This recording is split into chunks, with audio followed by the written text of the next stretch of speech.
Bismillahirrahmanirrahim. Jangan lupa subscribe ya. Wa nasta'inuhu wa nastaghfiruh. Wa na'udzu billahi min syururi anfusina wa min sayyiati a'malina. May yahdihillahu fala mudilla lahu wa may yudlil fala hadiya lahu. Asyhadu an la ilaha illallah wahdahu la syarika lah wa asyhadu anna Muhammadan abduhu wa rasuluhu la nabiyya ba'd. Qala Allah ta'ala fi kitabihil karim, ya ayyuhalladzina amanu taqullaha haqqa tuqatih fala tamutunna illa wa antum muslimun. Wa qala Allah subhanahu wa ta'ala, ya ayyuhalladzina amanu taqullaha wa qulu qawlan sadida yuslih lakum a'malakum wa yaghfir lakum dhunubakum wa may yuti'illaha wa rasulahu faqad faza fawzan 'azima. Alhamdulillah, segala puja dan puji syukur kita panjatkan hanya kepada Allah Subhanahu wa taala Rabbul Alamin.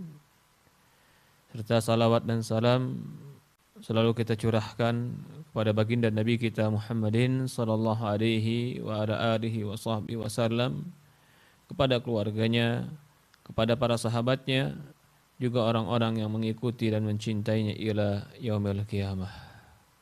Rabbi shrah li sadri wa yassir li amri wahlul 'uqdatam min lisani yafqahu qawli. Para hadirin jamaah al-ummahat, ibu-ibu dan akhwat yang dimuliakan dan dirahmati oleh Allah Subhanahu wa taala. Saya ingin mengucapkan terima kasih banyak kepada ibu-ibu, pada akhwat semuanya, juga kepada majelis taklim Hilyatun Nisa. Artinya perhiasan wanita. Hilyah itu perhiasan. Wanita berhias dengan akhlaknya, berhias dengan agamanya, berhias dengan malunya, berhias dengan ilmunya, berhias dengan adab dan etika yang ada pada dirinya. Para hadirin jamaah, ibu-ibu dan akhwat yang dimuliakan dan dirahmati Allah Subhanahu wa taala. Ada yang ingin saya sampaikan sebelum kita ingin masuk ke dalam pembahasan kita. Kita ini adalah kajian akhwat.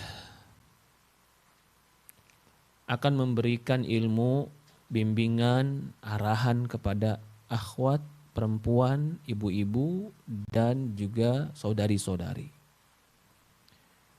Maka kajian akhwat itu seharusnya, menurut pandangan saya, adalah yang bisa mengarahkan dan mengajari akhwat untuk merubah dirinya. Itu kajian akhwat.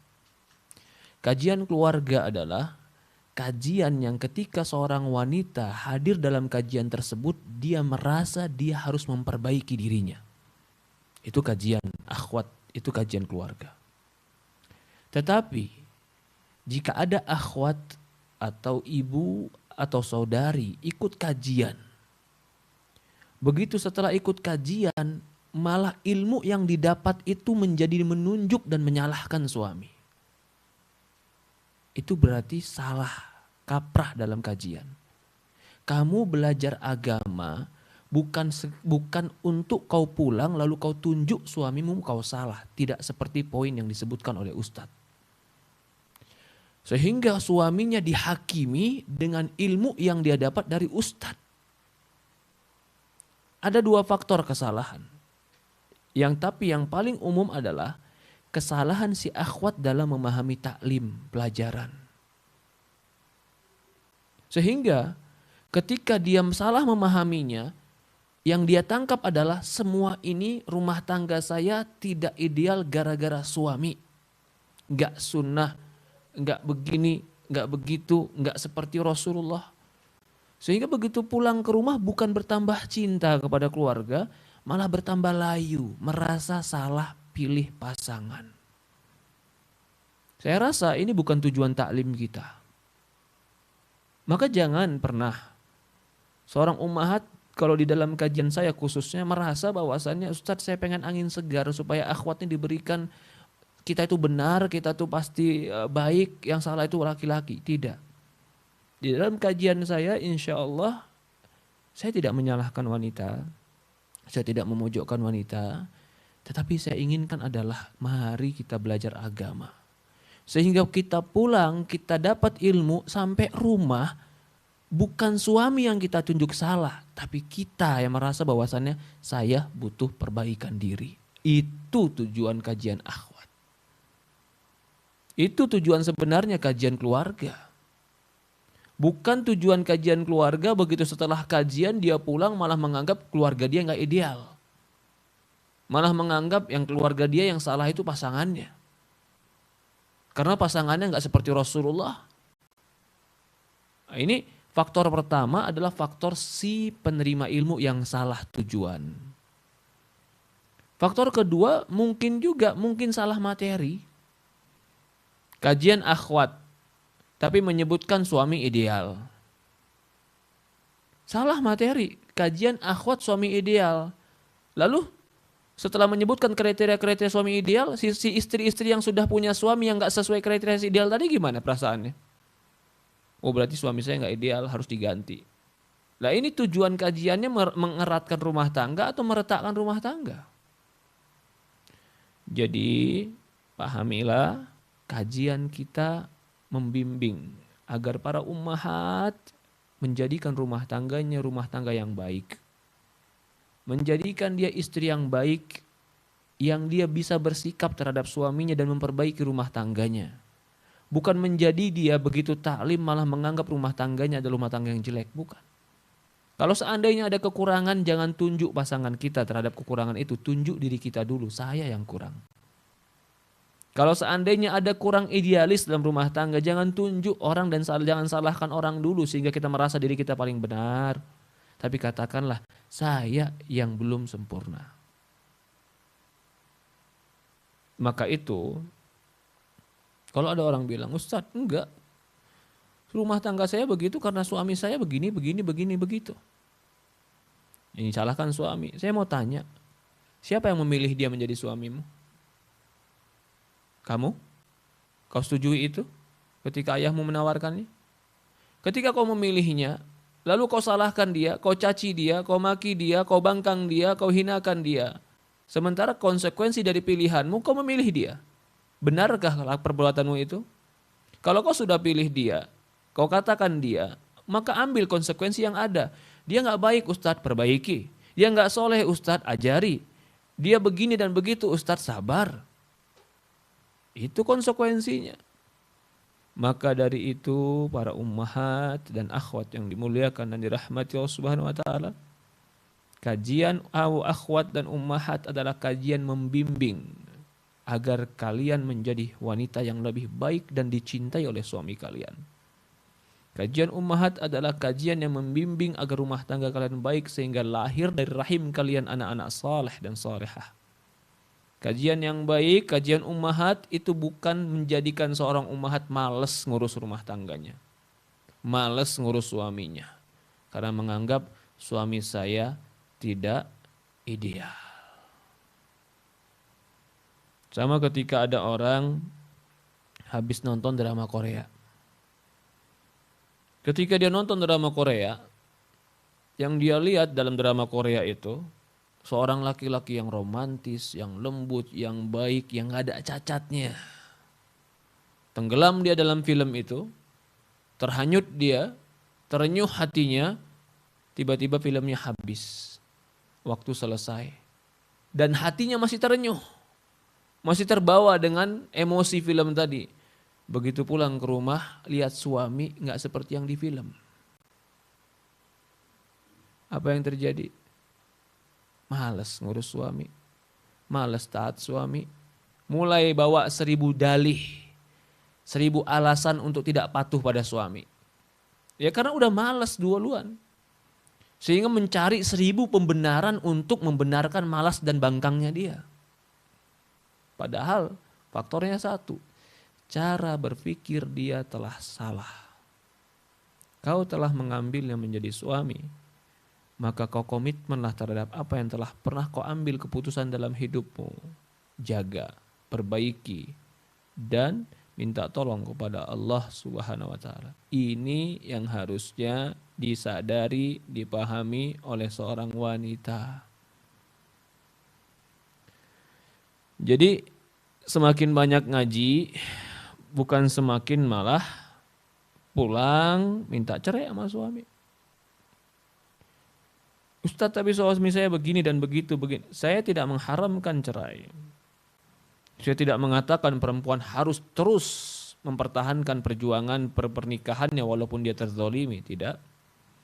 Tapi saya katakan perceraian itu sesuatu yang tidak baik. Dan itu bukan jalan satu-satunya dalam rumah tangga. Rumah tangga itu ta'awun. Perceraian itu adalah jalan yang sudah tidak ada jalan lain. Itulah perceraian. Maka jangan ada lagi terdengar habis ngaji malah bercerai dengan suaminya. Dulu waktu dia belum ngaji, dia bisa sabar dia dengan bergajul suaminya. Dia belum ngaji. Dulu dia belum ngaji, dia bisa sabar dia dengan perangai suaminya. Dia belum ngaji. Dia bisa sabar. Begitu dia ngaji kok malah hilang sabarnya. Malah hilang sabarnya, malah yang terpikir adalah sesuatu yang tidak benar. Nas'alullah as-salam wal afiyah. Jadi bagi ummahat, ibu-ibu, akhwat yang dimuliakan dan rahmatullah subhanahu wa ta'ala, jadi kajian kita adalah terkadang mungkin ummahat mendengar sesuatu yang pahit. Ya ilmu. Gak mungkin saya memberikan satu angin segar terus bagi ummahat. Kapan kalian memperbaiki diri? Mungkin butuh kalimat-kalimat yang lebih tegas, kalimat-kalimat yang lurus, kalimat-kalimat yang memperbaiki. Jadi kalau ada ilmu yang disampaikan, tujuannya adalah hak. Jangan ditolak hanya karena hawa nafsu. Karena kita sedang memperbaiki pemikiran kita, memperbaiki ilmu kita, memperbaiki tujuan hidup kita, memperbaiki keluarga kita. Ya namanya memperbaiki harus ada sedikit yang disampaikan, yang diperbaiki. Termasuk hari ini. Ini masalah sensitif yang akan dibahas. Buruknya perilaku istri bila suami berpoligami. Seolah-olah pembenaran ketika ada suami poligami, lalu dia kemana-mana pergi mengatakan suamiku layangan putus. Dia di kamera di mana-mana seolah-olah membuka aib suaminya. Itulah wanita yang hebat. Itulah wanita yang independen. Itulah wanita modern. Siapa yang ngajarin kita kayak begini? Ilmu dari mana kita ajarin begini? Mempermalukan suami, sementara suami gak melakukan kezaliman. Dia nikah lagi tanpa izin kamu, zalim atau tidak? Jawab dengan agama, jangan jawab dengan emosi dan pikiran egoismu.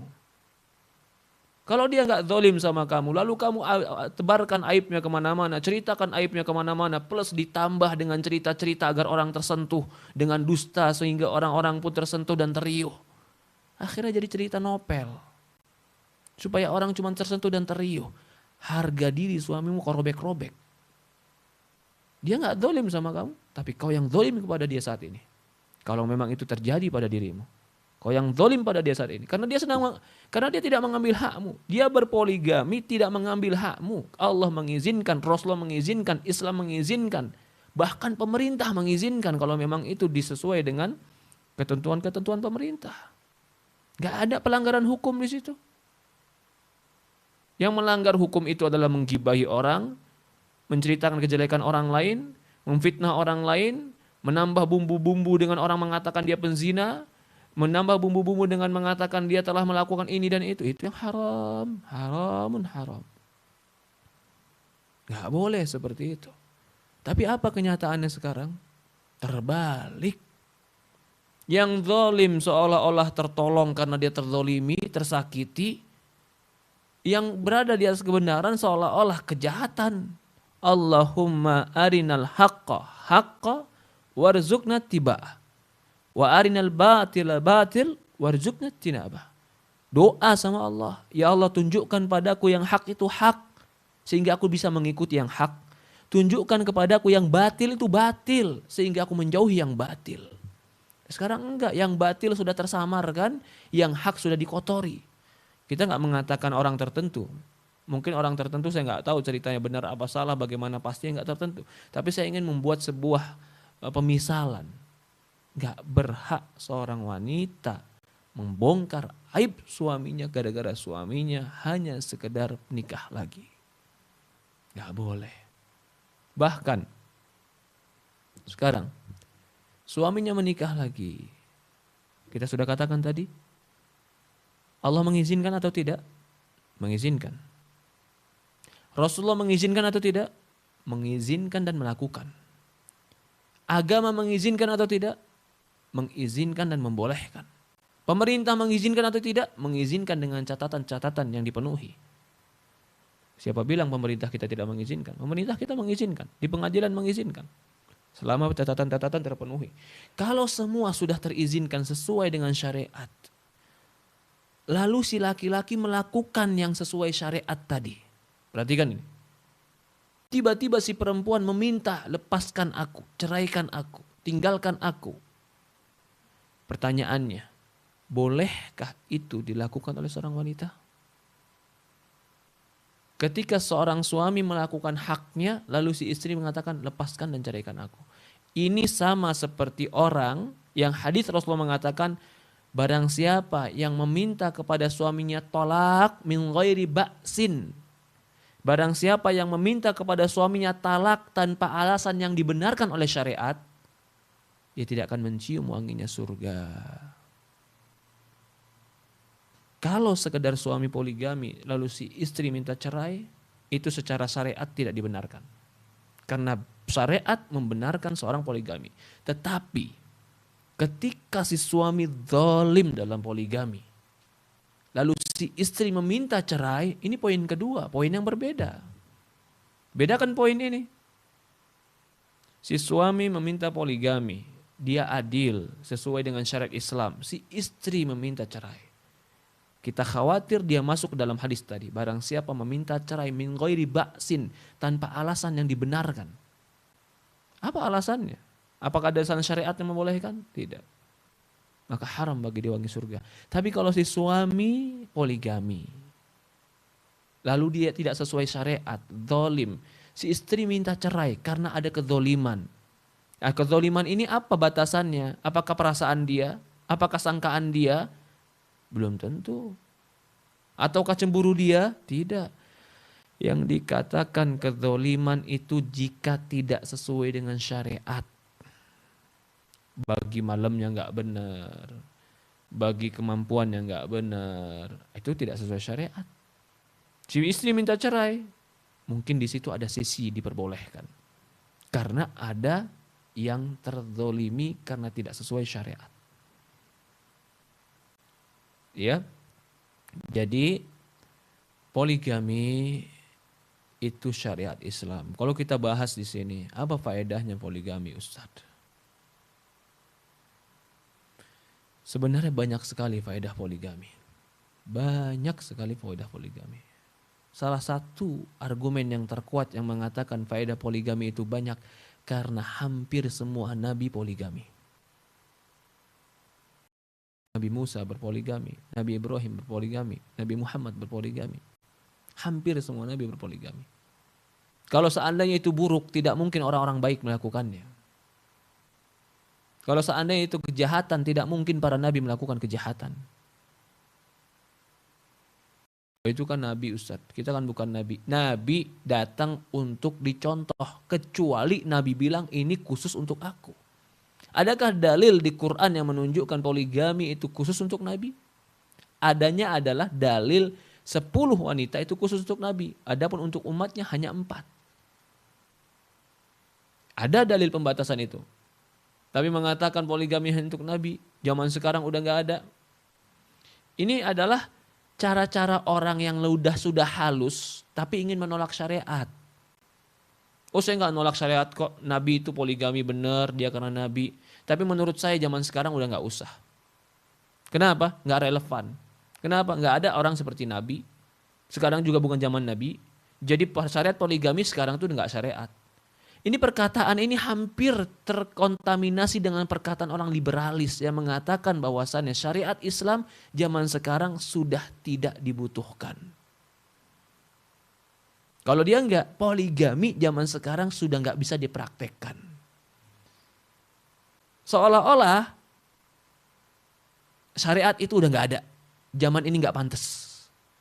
Hati-hati katanya kamu salafi, ahlus sunnah, tapi pemikiran liberalis masih masuk kepalamu. Bukankah itu pemikiran liberalisme yang mengatakan berusaha untuk menolak syariat Islam dengan mengatakan Islam gak relevan lagi zaman sekarang? Dan itu gak boleh. Apa kita mutlakkan semua orang gak bisa? Contohnya banyak orang bisa zaman sekarang. Banyak orang bisa. Kok saya lihat gimana-mana gak bisa? Ya karena kamu nontonnya TV. Bacanya gosip. Bacanya berita, poligaminya orang-orang gak beragama. Lalu itu yang menjadi sampel, contoh, seolah-olah ikon. Hancur agama ini. Coba bacanya buku ulama, coba kenalnya kepada orang soleh, coba datangnya ke pondok pesantren, datangnya pada wanita-wanita solehat. Kalian akan tahu poligami itu ada. Poligami itu benar. Poligami itu bisa dipraktekkan zaman sekarang. Selama si perempuannya bisa menjaga diri dan si laki-lakinya punya agama yang benar. Itu jangan pernah tolak agama Allah. Jadi kalau ditanya apa faedahnya, itu selalu satu faedahnya. Nabi mengerjakannya. Dan ada faedah-faedah yang lain.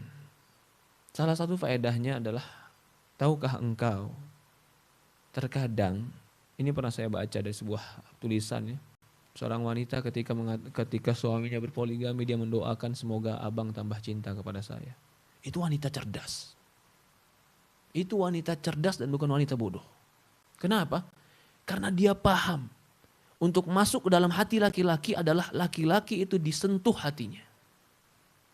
Bagaimana menyentuh hatinya? Bagaimana tidak terlirih ketika dia melihat istrinya mengizinkan dia poligami, lalu istrinya mengatakan mudah-mudahan abang tambah mencintai saya. Mungkin menangis suaminya. Itu akan menyebabkan dia mencintai istrinya, menghargai istrinya, menghormati istrinya. Setiap kali dia marah, dia ingat ini istri baik.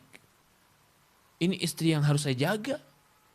Berbeda dengan istri yang kalau ucapannya kasar, kotor, lalu membangkang. Suami pun penghargaan kepada dia hilang. Penghargaan suami kepada istri itu pun hilang. Simpati dan empatinya pun memudar. Jadi suami atau suami laki-laki itu untuk mengambil hatinya itu dengan simpati. Dia simpati kepada seorang wanita karena kelembutannya, karena kebaikannya, atau karena kasihannya dia kepada wanita.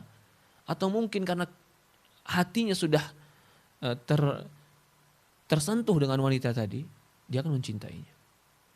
Adapun mata cantik, dia lihat wanita cantik, tapi hatinya gak tersentuh. Dia hanya menghibur di matanya, mungkin menghibur di fisiknya, tapi belum tentu wanita cantik itu bisa masuk ke dalam hatinya. Wanita yang cerdas adalah dia bukan cantik saja, tapi dia bisa menyentuh hati suaminya sehingga suaminya mencintai dia karena telah tersentuh dengan kebaikannya. Nah, poligami itu ada nilai itu. Jika si istrinya baik, terbuka, lapang dada, tetap melayani suami. Sementara si suami mengerti bahwasannya si istri ini pasti berat untuk menerima ini. Kan si suami merasa, ini istri berat menerima ini. Tapi dengan keberatan ini dia tetap melayani saya. Dia tetap mencintai saya. Dia tetap menghargai saya. Dia tetap patuh sama saya. Apa yang terjadi ketika itu di hati suami ketika melihat itu yang terjadi? Dia akan mencintai. Jadi poligami itu bahkan terkadang menumbuhkan cinta dalam rumah tangga. Salah orang bilang mengatakan poligami itu menyebabkan permusuhan. Ya karena cara menghadapi poligaminya yang salah. Bukan poligaminya yang salah. Tapi kalau cara menghadapi poligaminya benar, maka poligami itu menambah cinta. Menambah simpati. Menambah kelembutan. Menambah rasa mungkin kasihan dalam rumah tangga. Karena antara cinta, simpati, empati, kasihan itu bercampur dalam rumah tangga. Itu bercampur. Kekaguman bercampur dalam rumah tangga. Dan itu semua harus dihidupkan. Menghidupkannya dengan apa? Dengan ketaatan. Salah satunya mungkin ada contoh. Seorang suami yang Allah berikan dia secara fisikis berbeda dengan yang lain. Artinya mungkin yang lain cukup dengan satu. Tetanggamu cukup 1. Kenapa kamu gak cukup? Itu nggak bisa jadikan standar. Tetangga cukup, suamimu nggak cukup, nggak bisa jadikan standar. Sama seperti makan, orang sepiring cukup, suamimu nggak cukup. Jangan kau bilang ya bang makan sepiring aja, kenapa kau 2 piring? Sama tetanggamu makan sepiring, jangan. Bisa jadi suami makan sepiring dia lemes. Tapi ketika makan 2 piring dia seger. Lah kenapa orang itu 11 piring? Ya itu dia, bukan suamimu. Karena manusia berbeda-beda. Lah begitu pun dalam rumah tangga. Mungkin suamimu punya kebutuhan lain dalam dirinya, keinginan lain dalam dirinya. Banyak faktor. Mungkin faktor umurnya, mungkin faktor makanannya, mungkin faktor latar belakangnya, mungkin faktor macam-macam. Faktor kantornya, faktor temannya, faktor lingkungannya. Bisa jadi faktor-faktor itu semua yang akhirnya menyebabkan dia berpikir itu. Ketika dia menginginkan itu, lalu si istri menghalanginya. Apa yang terjadi? Kalau keinginan itu terus menggebu dan si istri pun menggebu menghalanginya, apa yang terjadi kira-kira dalam rumah tangga? Sebutkan apa yang terjadi dalam rumah tangga. Kalau suami nggak punya agama, dia menggebu menginginkan, si istri kekeh, keras mengatakan tidak, apa yang terjadi? Ya udahlah daripada saya ribut sama kamu, jajan di luar. Damai kan? Berapa sih? 500.000? 300.000? 400.000? Berapa? Kira-kira mampukah suamimu membayar sesuatu yang berharga 500.000? Atau mampukah suamimu membayar sesuatu yang berharga mungkin 1 juta? Mampukah suamimu? Bahkan mungkin ada yang di bawah itu harganya. Na'udzubillah. Zaman fitnah ini sangat murah. Di bawah itu pun ada. Semakin murah itu berarti semakin banyak godaan, ujian. Ketika si suami menggebu menginginkan itu dan si istri akhirnya mengerti. Dan si suami pun sadar sebenarnya ini berat bagi seorang istri. Apa yang terjadi? Si suami akan menghargai si istri akan menghargai suami, dia akan menjadi lebih mencintainya. Ya. Jadi kalau kita berbicara tentang poligami itu, ini syariat. Ini perintah Allah untuk menjaga kebaikan. Dan betapa banyak pula perempuan-perempuan yang membutuhkan laki-laki yang baik. Betapa banyak. Kita berandai-andai. Ini mudah-mudahan berandai-andai yang tidak berandai-andai yang tidak terlarang mudah-mudahan. Kalau engkau hidup di zaman Nabi, ada Nabi laki-laki kau wanita. Kira-kira maukah engkau menjadi istri Nabi?